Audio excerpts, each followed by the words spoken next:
बिस्मिल्लाहिर्रहमानिर्रहीम। अस्सलाम वालेकुम स्टूडेंट्स, आज हम डिस्कस करने जा रहे हैं नेक्स्ट डायनामिक्स के एमसीक्यूज। ठीक है, और ये बहुत इंपॉर्टेंट सीरीज चल रही है। आप बाकी वीडियोस जो हैं वो इस वीडियो की डिस्क्रिप्शन बॉक्स में देख सकते हैं। ठीक है, उनके लिंक्स मौजूद हैं, तो आप क्लिक करेंगे तो डायनामिक्स की तमाम वीडियोस आ जाएंगी। ठीक है, और आज हम क्वेश्चन नंबर 11 से शुरू करेंगे। ठीक है, बाकी तमाम एमसीक्यूज मेरे चैनल पर मौजूद हैं। और अगर आप मेरे चैनल पर नए हैं तो प्लीज़ मेरे चैनल को सब्सक्राइब कीजिए, लाइक कीजिए और अपने दोस्तों के साथ शेयर कीजिए। तो सबसे पहले हम चलते हैं क्वेश्चन नंबर 11 की तरफ। A constant mass undergoes uniform acceleration, which of the following is a correct statement about the resultant force acting on the mass. अब ये देखें, इतना इंपॉर्टेंट सवाल है। इस तरह के क्वेश्चन जो होते हैं वो कॉम्पिटिटिव एग्जाम्स में लाजमी आते हैं कि वो क्या कर रहा है कि हमारे पास एक मैस है, ठीक है, वो यूनिफॉर्म एक्सेलरेशन के थ्रू क्या कर रहा है, मूव कर रहा है। तो वो कह रहे हैं उस पर फोर्स कैसी लग रही होगी, कि मतलब इंक्रीज हो रही होगी या डिक्रीज हो रही होगी, या फोर्स भी क्या होगी, कांस्टेंट होगी। ये बताएं। एफ इक्वल होता है एम ए के।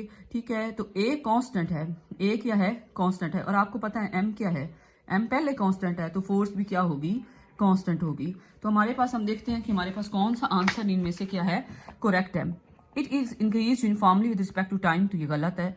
It is constant but not zero, तो हमारे पास कौन सा आंसर ठीक है, बी आंसर ठीक है। बाकी आप चाहें तो इसकी सारी डिटेल ये मौजूद है, यहां से पढ़ सकते हैं। नेक्स्ट हम चलते हैं, which graph best show the variation with the time of momentum of a body accelerated by constant force. फिर वही बात आ गई। अब यहाँ पे देखें कि हमारे पास उसने क्वेश्चन में हमें कहा है कि आप ये बताएं कि मोमेंटम और टाइम, ठीक है, चेंज हो रहा है किसके थ्रू, कांस्टेंट फोर्स के थ्रू। किसके जरिए, accelerated by a constant force. ठीक है, तो फोर्स कांस्टेंट है, फोर्स क्या है, कांस्टेंट है।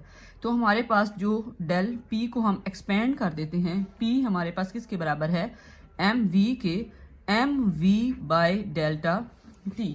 ठीक है, तो हम यहाँ पे देखेंगे कि मैस क्या है, कांस्टेंट है, मैस क्या है, कांस्टेंट है। चेंज किस चीज नहीं होना है, del v by delta t ने। तो वेलोसिटी कैसे चेंज होगी, जब उस पर फोर्स कांस्टेंट लग रही है तो वेलोसिटी भी हमारे पास क्या होगी, लीनियरली चेंज होगी। वेलोसिटी भी क्या होगी, लीनियरली, मतलब स्ट्रेट लाइन उसकी आएगी। मोमेंटम और टाइम के दरमियान कौन सी लाइन आएगी, स्ट्रेट लाइन आएगी। ठीक है, body is accelerated by constant force has a constant acceleration, its velocity increase linearly with time, hence its momentum also increase linear with time. ठीक है, क्वेश्चन नंबर 13 है, in a perfect elastic collision between two atoms it is always true to say that. आप देखें, elastic collision है, elastic collision में हमारे पास क्या होगा कि जो वेलोसिटीज किसी भी बॉडी की आते हुए होंगी, ठीक है, और उनकी जो सेपरेशन की स्पीड होगी और जो उनकी आने की स्पीड होगी वो एक दूसरे के क्या होगी, इक्वल होगी। तब हमारे पास क्या होगा कि वो परफेक्टली इलास्टिक होगा। यहाँ पे देखें कौन सा ऑप्शन ठीक है, the initial speed of the one atom will be the same and the final speed of the other atom, मतलब एक स्पीड ठीक बराबर है, दूसरे की दूसरी स्पीड जो होगी वो क्या होगी, बराबर होगी। The relative speed of approach between the two atoms equals to the relative speed of the separation. तो हमारे पास ये वाला ऑप्शन ठीक होगा कि उनकी जो रिलेटिव स्पीड है आने की, अप्रोच करने की और सेपरेट होने की, वो क्या होंगी, बराबर होंगी।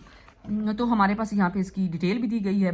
Bye definition for an elastic collision the relative speed of approach between two atoms equals to their relative speed of separation, also the total kinetic energy of the atom is conserved. अभी पीछे हमने series में पढ़ा है कि हमारे पास जब in elastic collision होगी तो काइनेटिक एनर्जी लॉस्ट होती है, जब इलास्टिक कोलिजन होगी तो काइनेटिक एनर्जी और मोमेंटम दोनों कंजर्व रहेंगे। तो ये भी एक इंपॉर्टेंट टिप है जो कि आपको कहीं पे भी एमसीक्यूज में काम आ सकती है।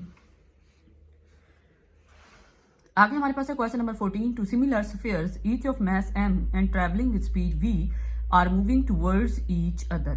हमारे पास क्या है, दो मैसेज हैं, वो एक दूसरे की तरफ मूव कर रहे हैं। To spheres have a head on elastic collision, कौन सी कोलिजन है, head on elastic collision, which statement is correct. तो हम क्या करेंगे कि यहाँ पे इसकी इस तरह से काइनेटिक एनर्जी फाइंड कर लेंगे कि काइनेटिक एनर्जी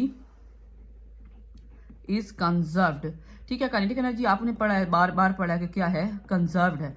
तो 1/2mv², 1/2mv², इस दोनों को जमा कर दें, यहाँ पे हमारे पास 2 आ जाएगा, mv² प्लस mv² किसके इक्वल होगा, 2mv² बाय 2 के। तो ये कैंसिल हो जाएगा, तो आंसर क्या आएगा, mv²। तो हमारे पास उसकी टोटल काइनेटिक एनर्जी क्या होगी उन स्फीयर्स की, mv²। तो यहाँ पे देखिए, the two sphere sticks together on impact, the total kinetic energy after impact is mv²। तो ये ऑप्शन हमारे पास क्या होगा, करेक्ट होगा। The total kinetic energy before impact is 0, तो ये इनमें से आप देख लीजिएगा, तो B option is correct. Next one हमारे पास बहुत इंपॉर्टेंट है, बहुत आसान भी है, इसको सॉल्व भी करना है। 2 डायग्राम्स दी गई हैं आपके सामने, ठीक है। एक ट्रॉली का नाम है एक्स और एक का है वाई। इसका जो इनिशियल मोमेंटम है 20 NS, मतलब मोमेंटम, डायरेक्ट मोमेंटम दिया गया है, मैस और वेलोसिटी नहीं दी गई, ठीक है। और इसका जो मोमेंटम है वो कितना है 12 NS, ठीक है। अब वो क्या कहता है, to collide and give the momentum of each trolley before the collision. ये बिफोर द कोलिजन हमें दिया गया है। आफ्टर द कोलिजन क्या है, the direction of the motion of both trolleys are reverse. दोनों आप क्या कर रही हैं, दूर जा रही हैं। And the magnitude of the momentum of x is, अब इसका जो मोमेंटम है वो कितना है 2 है, और जो वाई का है वो हमने क्या करना है, फाइंड करना है। तो हम यहाँ पे क्या करेंगे, इसकी मुकम्मल डायग्राम के साथ मैं आपके साथ शेयर करती हूँ। यहाँ पे हमारे पास ये 2 ट्रॉलीज हैं। बिफोर कोलिजन हमारे पास इसका मोमेंटम है 20 NS और इसका है 12 NS। ये एक दूसरे की तरफ मूव कर रही हैं बिफोर कोलिजन। आफ्टर कोलिजन क्या होगा, आफ्टर कोलिजन वो कह रहा है ये दूर जा रही हैं अब, और इसका जो x वाली है ये y है, x y, इसका जो अब मोमेंटम है वो कितना है 12 NS है। इसका हमने क्या करना है, फाइंड करना है। अब हम इसे क्या कर लेते हैं, अब हम इसे सॉल्व कर लेते हैं, ठीक है। हमारे पास ये 2 ट्रॉलीज हैं, ये इस तरह से और ये इस तरह से मूव कर रही है। इसका मोमेंटम है 20 NS और इसका है 12 NS। ये x है, ये y है, ठीक है। उसके बाद हमारे पास ये है बिफोर कोलिजन और आफ्टर कोलिजन। ये हमारे पास अब दोबारा से, पहले इस तरह से एक दूसरे की तरफ मूव कर रही थी, अब एक दूसरे से दूर मूव कर रही हैं, x और ये क्या है y है। इसका मोमेंटम कितना है 2 NS है और y को हमने फाइंड आउट करना है। अब यहाँ पे देखें कि हमारे पास, आपको पता है कंजर्वेशन ऑफ मोमेंटम की हम पूरी इक्वेशन लिख लेंगे। सबसे पहले conservation of momentum before collision, before मतलब कोलिजन से मोमेंटम, और आफ्टर कोलिजन मोमेंटम, ठीक है। तो पहले क्या है 20 - 12, क्योंकि दोनों की डायरेक्शन क्या है, यहाँ पे देखें अपोजिट है, ठीक है। 20 - 12 लिख देंगे, और इधर देखें अब फिर क्या है, अपोजिट कंडीशन डायरेक्शन है, तो -2 + y लिख देंगे। अब यहाँ से 20 से 12 गया तो कितना बचा, 20 - 12 हमारे पास क्या होगा 8 होगा, और यहाँ पे -2 है, +8 + 2 y, तो ये हमारे पास y कितना आ गया 10 आ गया, y कितना आ गया 10 आ गया। तो हम यहाँ पे इसका जो 10 ऑप्शन है वो करेक्ट कर लेंगे, ठीक है। आप चाहें तो यहाँ से इसका सोल्यूशन भी देख सकते हैं, और लेकिन अगर आप समझ चुके हैं तो आपको फिर देखने की ज़रूरत नहीं है। तो इंशाल्लाह नेक्स्ट सीरीज़ में हम नेक्स्ट MCQs जो है वो आपके साथ डिस्कस करेंगे। ओके जी, अल्लाह हाफिज़।